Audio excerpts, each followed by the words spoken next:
علی رضی اللہ عنہ نے بیان کیا کہ میں نے نبی کریم صلی اللہ علیہ وسلم سے سنا، حضرت صلی اللہ علیہ وسلم نے فرمایا کہ آخری زمانے میں ایک قوم پیدا ہوگی، نوجوانوں اور کم عقلوں کی۔ یہ لوگ ایسا بہترین کلام پڑھیں گے جو بہترین خلق کا، پیغمبر کا ہے، یا ایسا کلام پڑھیں گے جو سارے خلق کے کلاموں سے افضل ہے، یعنی حدیث یا آیت پڑھیں گے، اس سے سند لائیں گے، لیکن اسلام سے وہ اس طرح نکل جائیں گے جیسے تیر شکار کو پار کر کے نکل جاتا ہے۔ ان کا ایمان ان کے حلق سے نیچے نہیں اترے گا۔ تم انہیں جہاں بھی پاؤ قتل کر دو، کیونکہ ان کا قتل قیامت میں اس شخص کے لیے باعث اجر ہوگا جو انہیں قتل کر دے گا۔ صحیح بخاری حدیث نمبر 5057۔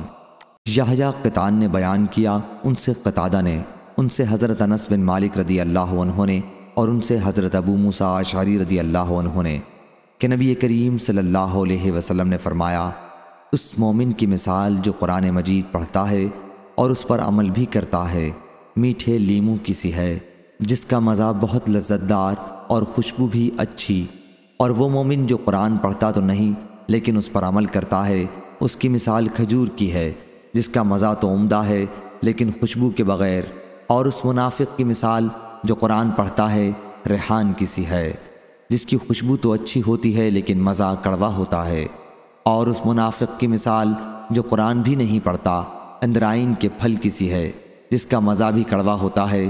راوی کو شک ہے کہ لفظ مر ہے یا خبیث، اور اس کی بو بھی خراب ہوتی ہے۔ صحیح بخاری حدیث نمبر 5059۔ حضرت جندب بن عبداللہ رضی اللہ عنہ نے بیان کیا کہ نبی کریم صلی اللہ علیہ وسلم نے فرمایا، قرآن مجید اس وقت تک پڑھو جب تک اس میں دل لگے، جب جی اچاٹ ہونے لگے تو پڑھنا بند کر دو۔ صحیح بخاری حدیث نمبر 5060۔ حضرت جندب بن عبداللہ رضی اللہ عنہ نے بیان کیا کہ نبی کریم صلی اللہ علیہ وسلم نے فرمایا، اس قرآن کو جب ہی تک پڑھو جب تک تمہارے دل ملے جلے یا لگے رہیں، جب اختلاف اور جھگڑا کرنے لگو تو اٹھ کھڑے ہو، قرآن مجید پڑھنا موقوف کر دو۔ سلام کے ساتھ اس حدیث کو حارث بن عبید اور سعید بن زید نے بھی ابو عمران جونی سے روایت کیا، اور حماد بن سلمہ اور ابان نے اس کو مرفوع نہیں بلکہ موقوفاً روایت کیا ہے، اور غندر محمد بن جعفر نے بھی شعبہ سے، انہوں نے عمران سے یوں روایت کیا کہ میں نے جندب سے سنا، وہ کہتے تھے لیکن موقوفاً روایت کیا، اور عبداللہ بن عون نے اس کو ابو عمران سے، انہوں نے عبداللہ بن صامت سے، انہوں نے حضرت عمر رضی اللہ عنہ سے ان کا قول روایت کیا، مرفوع نہیں کیا، اور جندب کی روایت زیادہ صحیح ہے۔ صحیح بخاری حدیث نمبر 5061۔ سلیمان بن حرب نے بیان کیا، کہا ہم سے شعبہ نے، ان سے عبد الملک بن میسرہ نے، ان سے نزال بن صبرہ نے کہ عبداللہ بن مسعود رضی اللہ عنہ نے ایک صحابی ابی بن کعب رضی اللہ عنہ کو ایک آیت پڑھتے سنا، وہی آیت انہوں نے رسول اللہ صلی اللہ علیہ وسلم سے اس کے خلاف سنی تھی۔ ابن مسعود رضی اللہ عنہ نے بیان کیا کہ پھر میں نے ان کا ہاتھ پکڑا اور انہیں نبی کریم صلی اللہ علیہ وسلم کی خدمت میں لایا۔ حضرت صلی اللہ علیہ وسلم نے فرمایا کہ تم دونوں صحیح ہو، اس لیے اپنے اپنے طور پر پڑھو۔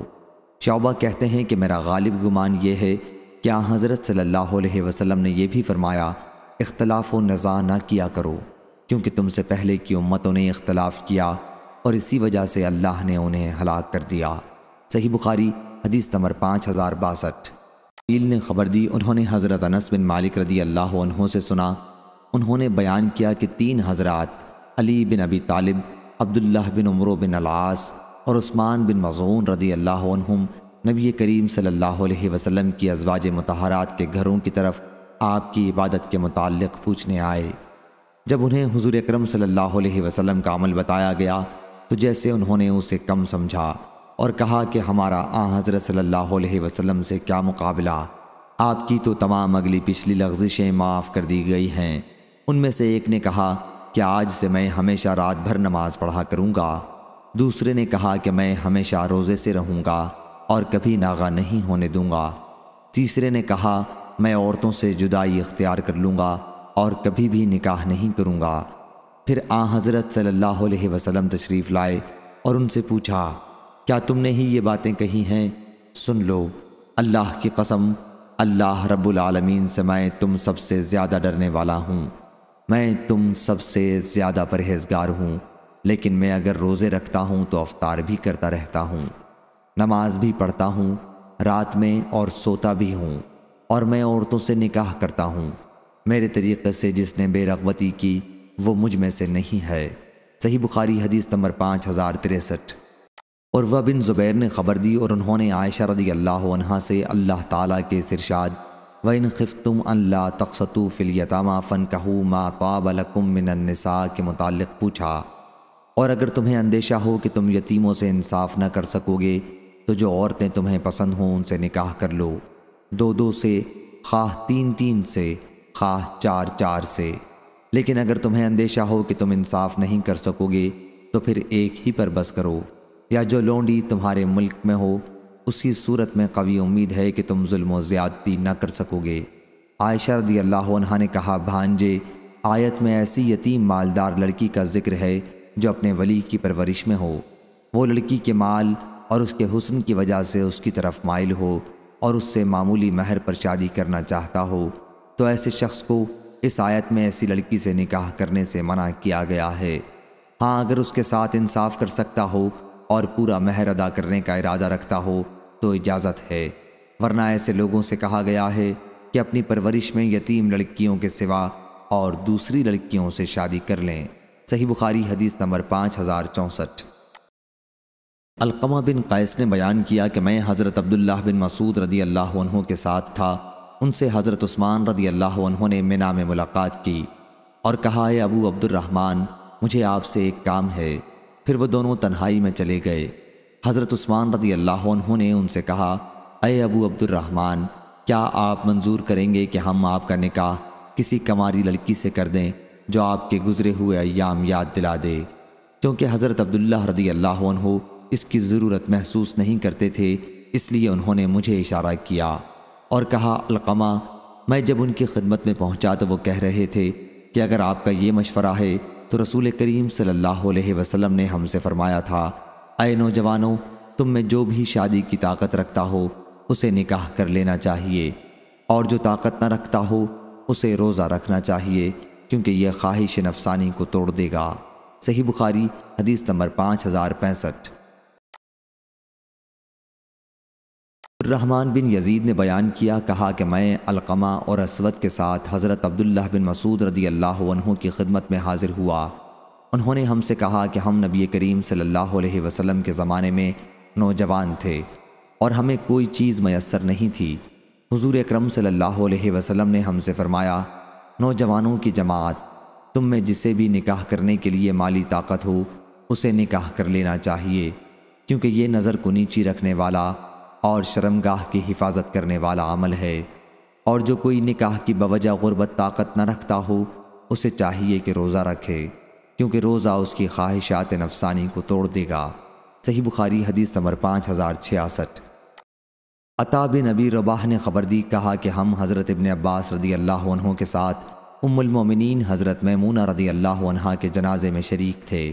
حضرت ابن عباس رضی اللہ عنہ نے کہا کہ نبی کریم صلی اللہ علیہ وسلم کے زوجہ مطہرہ ہیں، جب تم ان کا جنازہ اٹھاؤ تو زور زور سے حرکت نہ دینا، بلکہ آہستہ آہستہ نرمی کے ساتھ جنازے کو لے کر چلنا۔ نبی کریم صلی اللہ علیہ وسلم کے پاس آپ کی وفات کے وقت آپ کے نکاح میں 9 بیویاں تھیں۔ 8 کے لیے تو آپ نے باری مقرر کر رکھی تھی، لیکن ایک کی باری نہیں تھی۔ صحیح بخاری حدیث نمبر 5067۔ سعید نے بیان کیا، ان سے قتادہ نے، ان سے انس رضی اللہ عنہ نے کہ نبی کریم صلی اللہ علیہ وسلم ایک مرتبہ ایک ہی رات میں اپنی تمام بیویوں کے پاس گئے۔ حضرت صلی اللہ علیہ وسلم کی 9 بیویاں تھیں۔ حضرت امام بخاری رحمہ اللہ نے کہا کہ مجھ سے خلیفہ ابن خیاط نے بیان کیا، کہا ہم سے یزید بن زری نے بیان کیا، کہا ہم سے سعید نے بیان کیا، ان سے قتادہ نے، اور ان سے حضرت انس رضی اللہ عنہ نے بیان کیا۔ انہوں نے حضرت صلی اللہ علیہ وسلم سے پھر یہی حدیث بیان کی۔ صحیح بخاری حدیث نمبر 5068۔ سعید بن جبیر نے بیان کیا کہ مجھ سے ابن عباس رضی اللہ عنہ نے دریافت فرمایا، کیا تم نے شادی کر لی ہے؟ میں نے عرض کیا کہ نہیں۔ آپ نے فرمایا، شادی کر لو، کیونکہ اس امت کے بہترین شخص جو تھے یعنی حضرت صلی اللہ علیہ وسلم، ان کی بہت سی بیویاں تھیں۔ بعضوں نے یوں ترجمہ کیا ہے کہ اس امت میں اچھے وہی لوگ ہیں جن کی بہت عورتیں ہوں۔ صحیح بخاری حدیث نمبر 5069۔ حضرت عمر بن الخطاب رضی اللہ عنہ نے بیان کیا کہ نبی کریم صلی اللہ علیہ وسلم نے فرمایا، عمل کا دار و مدار نیت پر ہے، اور ہر شخص کو وہی ملتا ہے جس کی وہ نیت کرے۔ اس لیے جس کی ہجرت اللہ اور اس کے رسول کی رضا حاصل کرنے کے لیے ہو، اسے اللہ اور اس کے رسول کی رضا حاصل ہوگی، لیکن جس کی ہجرت دنیا حاصل کرنے کی نیت سے یا کسی عورت سے شادی کرنے کے ارادے سے ہو، اس کی ہجرت اسی کے لیے ہے جس کے لیے اس نے ہجرت کی۔ صحیح بخاری حدیث نمبر 5070۔